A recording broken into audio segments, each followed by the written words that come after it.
around a copy of Into the Mystic, just because it is a memoir, but also it includes some biographical material about Olga Park, who lived in Port Moody during her latter years when I knew her.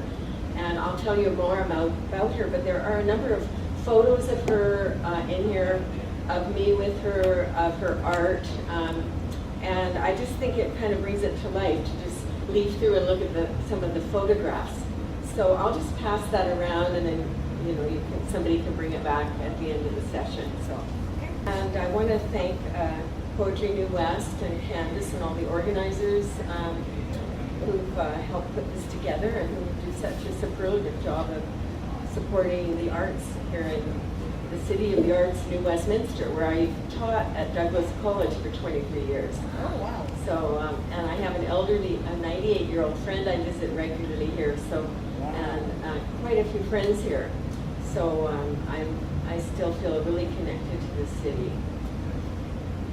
Anana Press, I just want to say they are a feminist press out of Toronto, associated with York University, and they do Canadian Women's Studies magazine as well. I contributed to that magazine for many years, and then they accepted my Olga book, and now I have to say they're just wonderful to work with. Luciana there is the best editor, publisher I've ever had in terms of marketing, distribution, attention to the authors, and the kind of work they do. And I'm happy to announce that they have agreed to publish my selected poems in 2017, the fall of 2017, which will be a kind of overview of my selections from all my volumes, many of which are out of print and one of which was published in the States, so not even known in Canada. So I'm really happy about that at this stage in my life, to be looking forward to having a place where I can have one volume with hopefully the best of. But so I'm working on the edits I'll be working on that over the next year. Into the Mystic, I'm going to move on to that. Lovely cover art that I think you might want to take a peek at. And of course the photos inside. So what it is,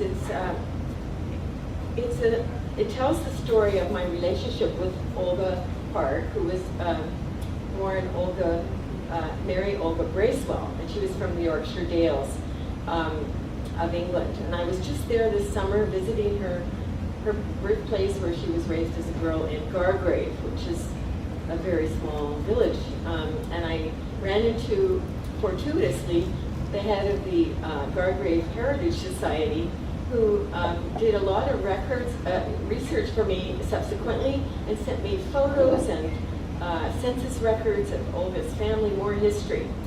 And the other good thing about Olga is that though she's unknown, I believe she's a great Canadian mystic visionary, and that her legacy will live on. And she left a number of self-published writings, which are now, my husband and I put up on a website for her.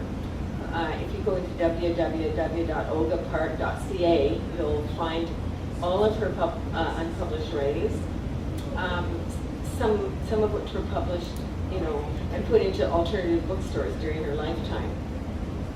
But now I've managed to contact the University of Manitoba Library in Winnipeg, and they are going to be archiving her work. So then a prominent feminist, it's an encyclopedia of women religious leaders globally, and they invited me to write a profile of Olga, and that is on their website now. So I'm hopeful that Olga will not be forgotten because of this. But this book is about my story. It's not my whole life. It's about meeting Olga when I was 22 years old. Olga died when I was about 38.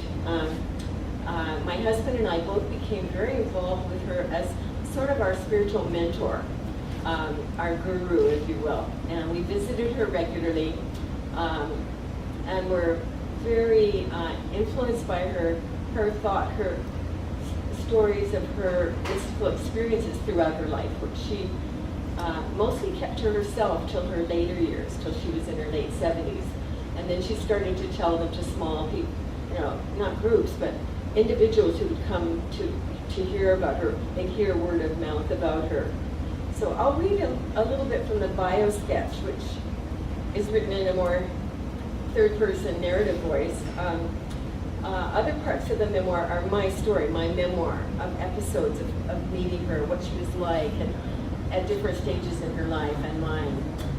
And then interspersed throughout the memoir are lots of poems. And I'm going to focus on just the short bio and about 6 poems.